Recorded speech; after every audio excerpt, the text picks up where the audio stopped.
A person who thinks all the time has nothing to think about except thought. He loses touch with reality. A good servant, but a bad master, and lives in a world of illusion. And all so-called civilized people have increasingly become crazy and self-destructive. Welcome back to Sledgehammer Horror, guys. I am Ken Sledge. And I'm Ashley Sledge. And let's talk holiday horror. So we are going to be talking about two movies, Black Christmas 1974 versus Black Christmas 2006. We're going to give you things that we like from each movie, and then we're going to verse them against each other and tell you which one we like the most. But before we do that, we do want to say real quick that we know there was another remake in 2019. The reason we're not including that is these two movies essentially have the same skeleton. They're based around the same killer. They're in the same type of sorority house with the same type of victims. Where Black Christmas 2019, really the only thing it has in common is the name, and it's in a sorority. It's a sorority, yeah. Nothing else really is similar at all. Right. So because that movie is essentially its own movie, it's not going to get the treatment that we're doing here. We're really just doing these two because spiritually they are the same film. So let's get started with Black Christmas 1974.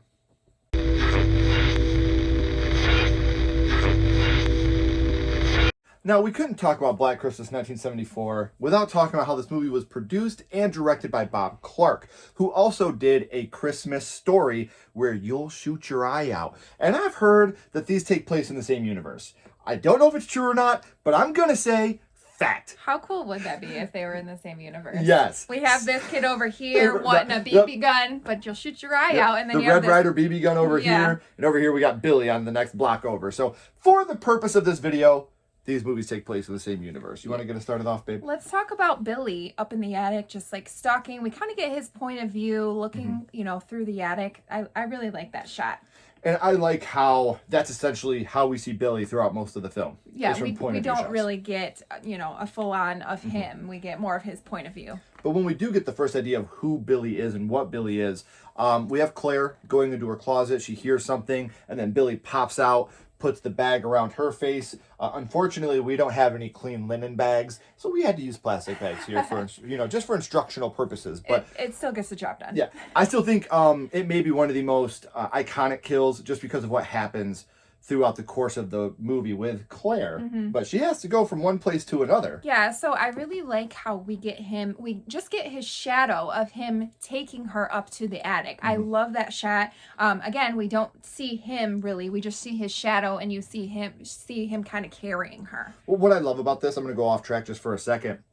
Halloween 1978, a movie that you're a huge fan of, another holiday horror film. In that movie, Michael Myers relocates bodies, but we never see it happen. In Black Christmas 1974, they kind of set that precedent of killing someone in one place and the killer moving them to another for decoration. And I think it's amazing. I love the fact that we actually get to kind of see that in this film. Now, you may notice we have a little bit of a liquor bottle here. We're trying to hide it from our friend Mrs. Mack. Mrs. Mack is probably my favorite character in this film. Second favorite character. She's hilarious. Outside of Jess, obviously. But what I want to say about this is she's always hiding liquor bottles in different spots. Yeah. And you guys are seeing right now, she hides them in the most creative spots, and just how funny she is. And she's always drinking. She is really the house mother. She wants to be a peer more than she wants to be a mother or father looking figure. So that's one thing to me that I always loved about this film is Mrs. Mack and her ability to make us laugh and get absolutely drunk no matter where she's at in the house. She's a good time, clearly.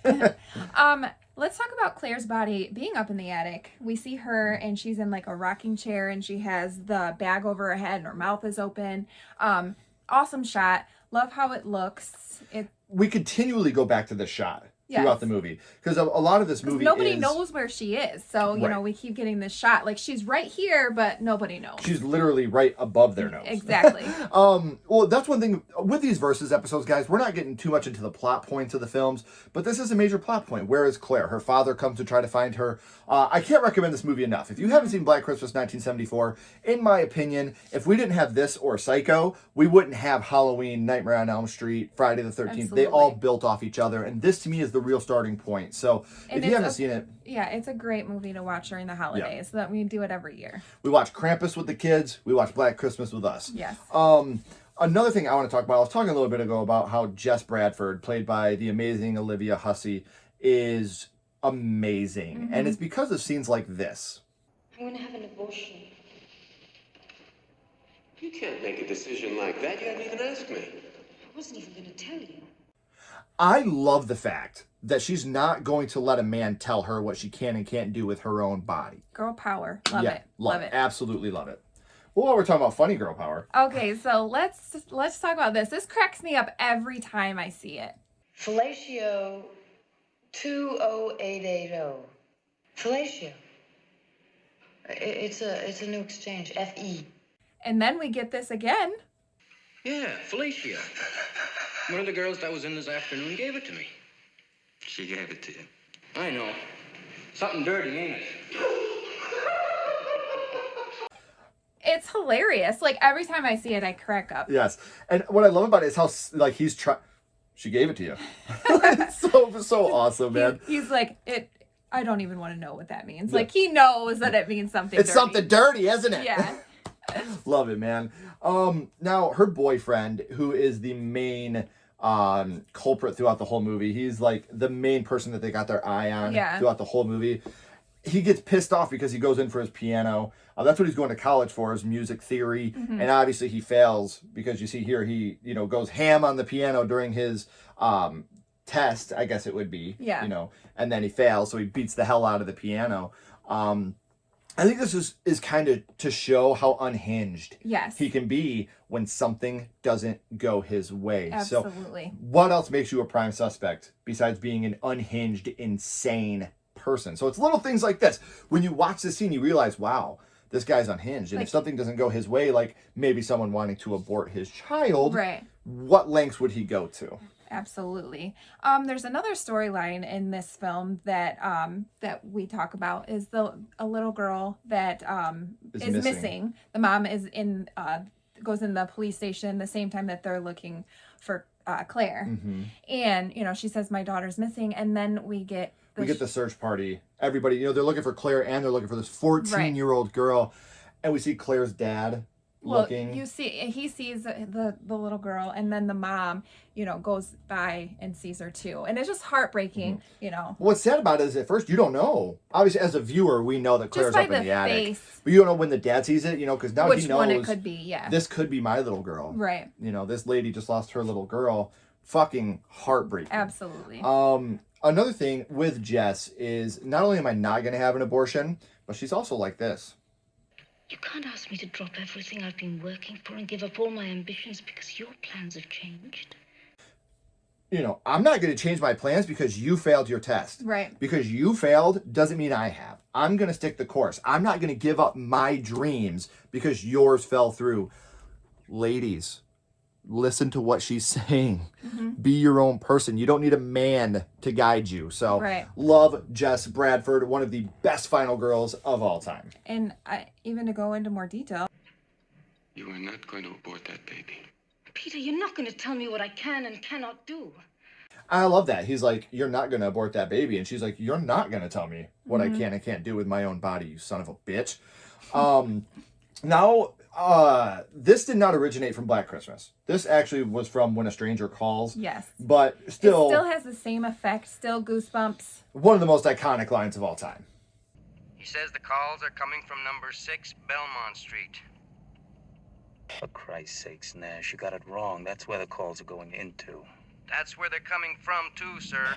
I mean, I don't care how many times I've heard that. I know. You still get goosebumps when you hear that because that's the scariest thing. Like, they're already in your house. And I love how he's like, you idiot. That's where the calls are going to, not where they're coming from. But no. That's also where they're coming from, Chief. And your heart drops. It does. This anxiety ramps up because like I said, that's a scary feeling. Like, they're not stalking. They're already in your home. And what's worse about it is it's not like today, where they could be calling from a cell phone. Right. There's that's how creative and how under your nose they have to be the whole time. Mm-hmm. It's not like they broke in the attic and they have a cell phone. Right. Like they have a landline. Like they have to call you from a landline.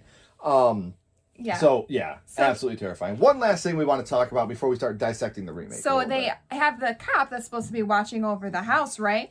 And the detective is calling him like he's in the house. Well, the cop is dead. we get the close up of him dead in the car, and so he can't get a hold of him. So he's, you know, like, shit, like, I got to get there now. Right. So obviously we're going to go more in depth about the original here in a second when we do our verses. If you're watching, you're like, wait, you didn't talk about this, because there's a lot these movies have in common. But before we can talk about what they have in common, let's talk about what the remake did that's really good.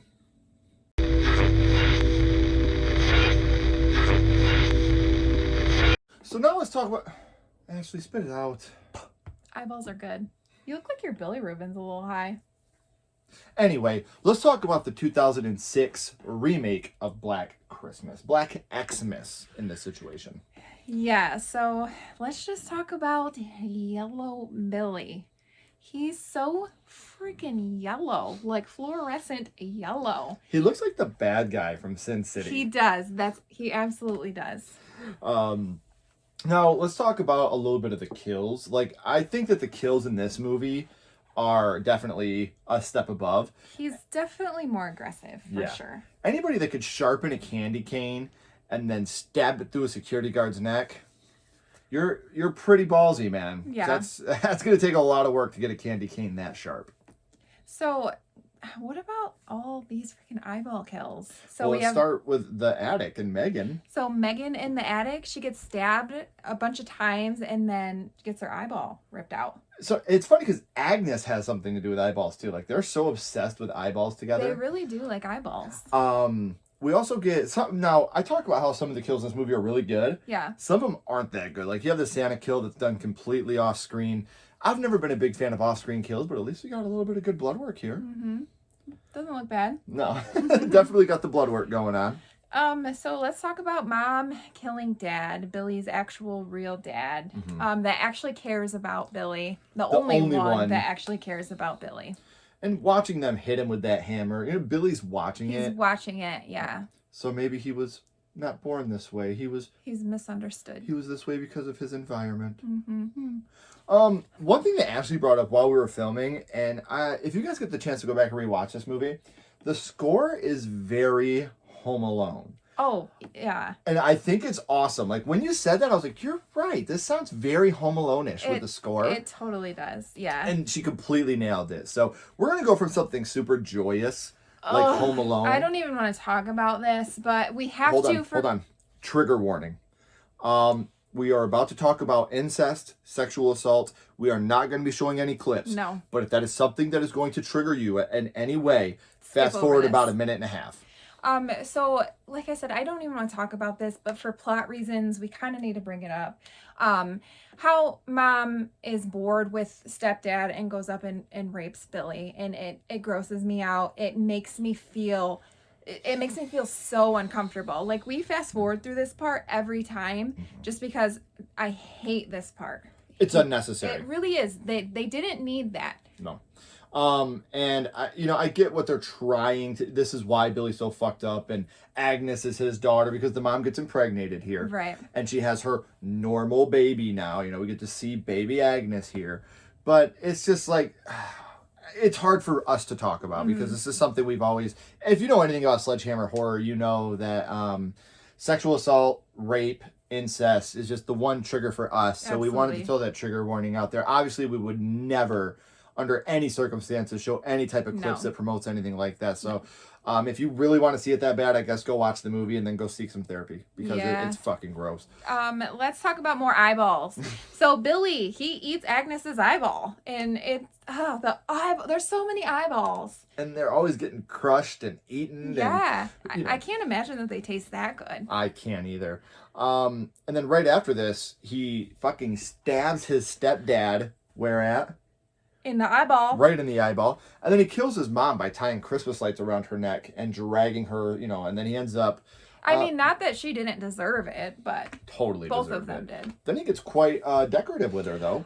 This part, So he makes Christmas cookies out of her, just takes a Christmas cookie cutter and puts it on her back and puts it in the oven, and then when they find him, that's what he's eating, is Mom's Christmas cookie so skin. Fucking gross. It is so nasty. Yeah, that's a little much, too. Now, one thing about this movie, I know you're not going to get much of it here, but it does have a pretty good jump scare here. Fuck Fuck you, Santa Claus. Now, when you're watching the movie, that one actually got us. I Yeah. was like, oh, red-faced Santa. It's just a well-placed jump scare for me. I love it. I'm not a huge fan of jump scares. I think most of the time it's just lazy. Yeah, A way but to if get a scare out of a movie that's not truly too scary. It's done well, then I feel like it's effective. They're very awesome when they're done well. Absolutely. Let's talk about Dana, who's crawling under the porch and she gets killed by the little garden hoe. That's a pretty good kill, in my opinion. Yeah, because she stabs Agnes with it first. Right. Agnes is like, ha, psych! Like, like totally gets her. So yeah. Another thing with this movie is they try too many fake outs with this movie. This person's dead when they're not dead. This person's in on it when they're not in on it. Right. You don't need that. That's bad storytelling to me. You don't need fake outs. And there's one of the fake outs is you think Eve, the crazy weird It's girl, like Agnes. you think It's she's like Agnes. the sister. Yeah. And then you walk outside, they open the car door and her head falls out. She's dead in the car. So obviously she's not. Right, and it was just a wasted potential storyline. Like Right. I liked her character, the dorky weird girl that was still trying to be super sweet and kind to Yeah. everybody. And they tried to play her off like she was weird because she was the only nice one. Like the other girls were so mean and perverted and Yeah. written. They make the one nice girl seems like the freak of the bunch. Yeah, like she's the freak. She's probably the one that, is just obsessed. because she's nice. Right. Like that's her downfall. She's nice and sweet and kind to Yes. everybody. So I just felt like the Eve storyline was just a completely out of left field, bad written part of the story. And the overall story of this is not badly written. That's just one part that I feel like was not very good. Yeah. So we have another car kill with Heather in the car. You see Billy's eyeball out of a little peephole. Yeah. And then you just see her getting just Exploded. blood everywhere. I don't know what he did to her, but he fucked her up. Neither does Mrs. Mack. I That know. scares her too. She was like, fuck this. She literally just explodes inside the car with Billy. Now, my personal favorite kill of this movie is when Melissa is trying to escape through the window and Agnes takes the ice skate and throws it and scalps her. That one's cool. I love it. I love a good ice skate kill. It takes you back to Halloween H2O when you got Joseph Gordon-Levitt sitting with the ice skate in his Which, why head. didn't we get to I see know! That's the only bad thing. I wish we could have seen him get him with the ice For skate. sure. But that every time I think of ice skate kills, I always go back to my boy Joseph Gordon-Levitt in Halloween H2O. So, does everybody have to have a Christmas ringtone in this for fuck's movie? sake. A lot of times, as you guys know, if you watch Ashley and I often, when we're doing something like this, we communicate with stuff that we love, we hate. When we're doing stuff like for countdowns, we never communicate what we do. Right. But during this movie, Ashley literally looked at me and goes, why does every single person have a Christmas ringtone? They're just very festive. Nobody's that much into Christmas to where your whole group has Christmas ringtones. Please don't prove me wrong on that. We're about to all get Christmas Everybody's ringtones. have Christmas ringtones and call me. Hey, listen to this. I'm going to play it. Another thing, we're going to go back to the eyes. When they're trying to protect themselves from Agnes and they try to stab her and it stabs into her fake eye and you pull the eye out and you're like, oh, he was eating it earlier. Now I understand. Yeah, It's that a fake did nothing. eye. Right. It did nothing. Right. You want to talk about another fake out? Yeah, so Agnes is in the bed and Right. Yeah. Well, I mean, Lee comes up. Well, Lee thinks it's Yeah. Yeah. So and she gets killed by Agnes. Yeah, and it's another one of those it's a fake out. She's in the bed and then Yeah. she pops up and kills Lee. Yeah. And then we get Agnes's death. What are those things called? Clear. Like a cardioverter. That thing. She's fighting and then the main character, she takes the cardioverter and she, clear, shocks her in the head and kills her. Which that would hurt so fucking bad. Yeah. It would hurt. But she lays on top of her when she does it, so how are you clearing? Oh, yeah, she would have totally gotten the shock from it too. See? Plot hole. Plot twist. hole. So yeah, overall, not a terrible movie. But we talked about things we like from this one. We talked about things we like from the original. Let me go try to get my Billy Rubin down a little bit. Yeah, So I can get back to normal here. We need to put you under a light. I need to go under a light here for a little bit, and then we'll verse the two off and see which one we like the most.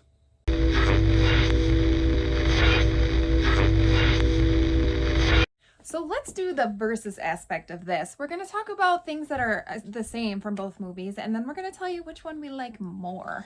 Right, so let's get started with the first obvious, the cast. Me personally, I'm going to go with the OG on the cast, just because Jess Bradford, like I said when we were talking about that one, her impact as a final girl, to me, has stood the test of time. And even now, in 2022, almost 2023, she's still one of my favorite final girls of all time. Yeah. So for me, the original gets my vote when it comes to the cast. I'm going to go with the original also. I don't really feel anything for the cast in the remake. Right. Like, you know, they're just kind of Mean? they're like mean, I guess. They just don't really have any personality. Like, they're just mean girls, really. They're shitty people. Yeah, so definitely the original, because I just don't care if the remake cast get killed. Right. So then let's talk about Billy the character and his backstory. So what we're seeing here is Billy the character, obviously, like we talked about a little bit ago, how yellow he is and how jaundiced he is and how he had this fucked up childhood in the remake or in the original. We don't fucking know. And I'm going to be honest with you, I'm going to go with the original on this one. I like that air of mystery. Yeah. I like it when my killers are just sociopaths. I don't need a fucked up backstory, especially one like this, for me to feel sympathy for my character because I don't want to feel it. I don't want to feel bad for you. Right. You're a murderer. You're a sociopath. I want to hate you. So I'm going to go with the original. I think they did a better job in the original. I agree with you on that one as well. I hate when, like you said, when they try to do the backstory and, you know, they're just misunderstood.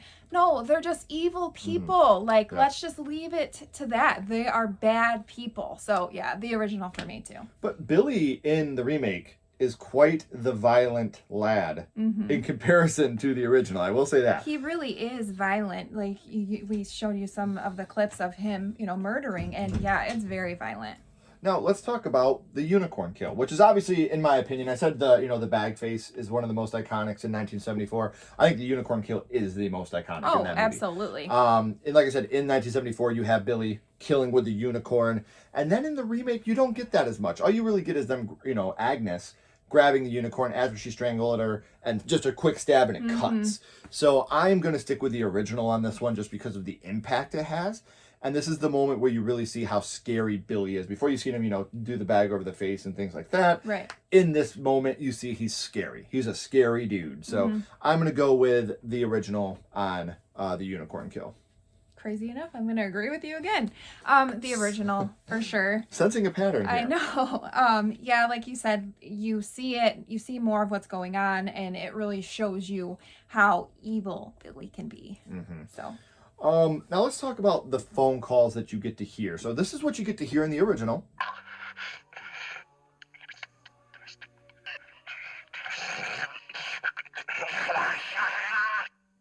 And here's what you get to hear in the remake.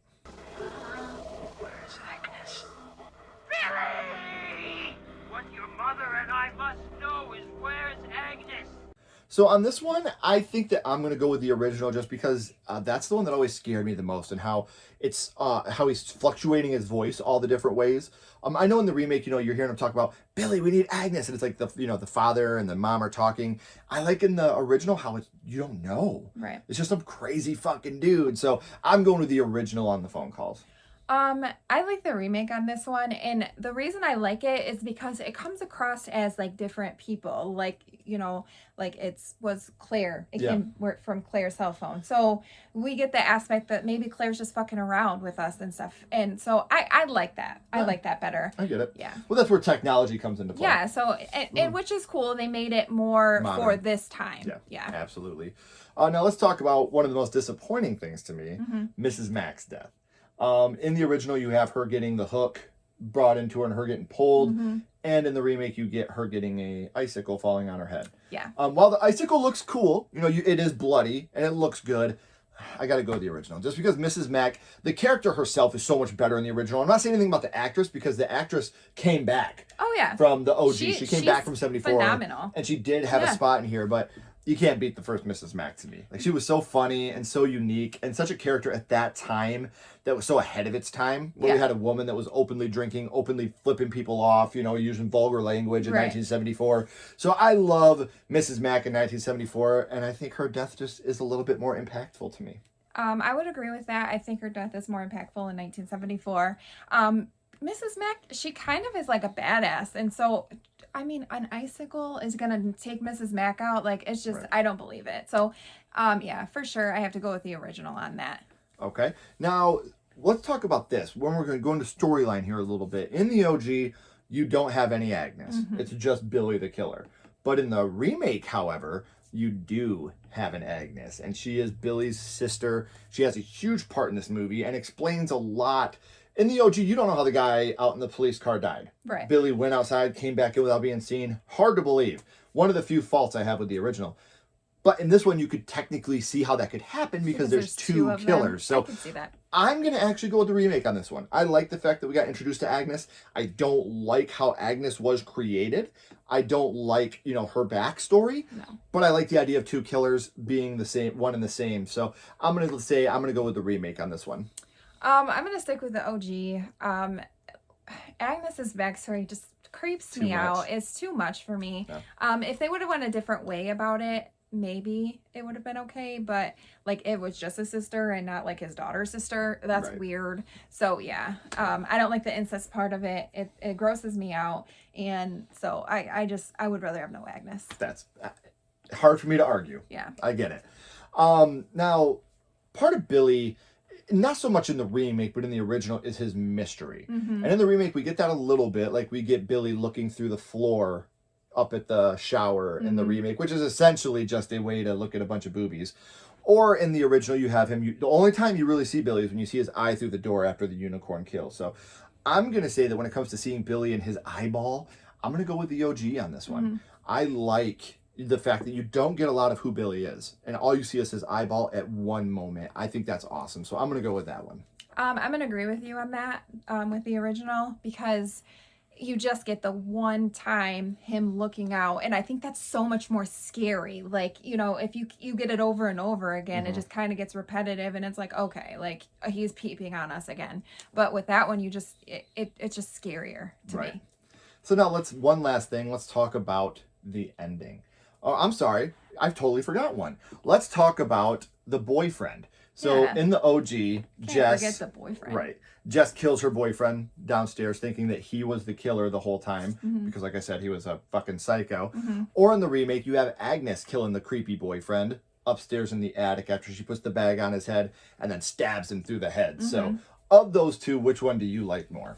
The original. I like how they think it's him, and it sets us up for the ending because you think, oh, the killer's dead, right? Because she killed him. So I have to go with the original for sure. Perfect. So now we're going to get to the ending. I'm sorry. The ending in the original, we have Jess laying in the bed by herself. The police leave because the boyfriend is dead. Billy is still up in the attic. We get the long zoom out, seeing Claire's body is still up there, not yet to be discovered. And Billy is still up there, and Jess is left alone. So what happens after that? I love the mystery there. Your imagination can run wild. Or you have the remake where you have Billy and her fighting in the hospital. She knocks him over the edge. He falls down, and he gets impaled by the Christmas tree. A real ending. Billy is dead. It's over. Which one do you prefer? This one's really hard for me because the ending in the original, it scares me because, they're all leaving. They think they got the killer, and they just leave her in the house by herself, and she's sleeping. She's, been through all this trauma. Almost catatonic after she's killed her boyfriend, this guy that she loved and is pregnant with. Right. And now Billy's still in the house with her. In the remake, we get a definite, he's done, he's dead. I have to go with the original on this one because it scares me. It's scarier. I'm going to go with the original too, because like I said, it's just one of those things where, I love the fact that they left it open to a sequel. We never really got an official sequel, but they left that door open. And even if they didn't get it, you get the pants scared off you at the end. Yeah. So if you guys have been keeping track, we have the same record here. I have 8 points for the original, 1 point for the remake. And I also have 8 points for the original and 1 for the remake. So now we're going to judge these movies on a skull count like we always do, 0 to 5. Let's start with 1974. I'm going to give this 4.5. Which, as you guys know with me, that's a huge deal. I really don't rank movies anywhere above a 3.5 most of the time. But with this movie, like I said, there's some things that it's slow at points.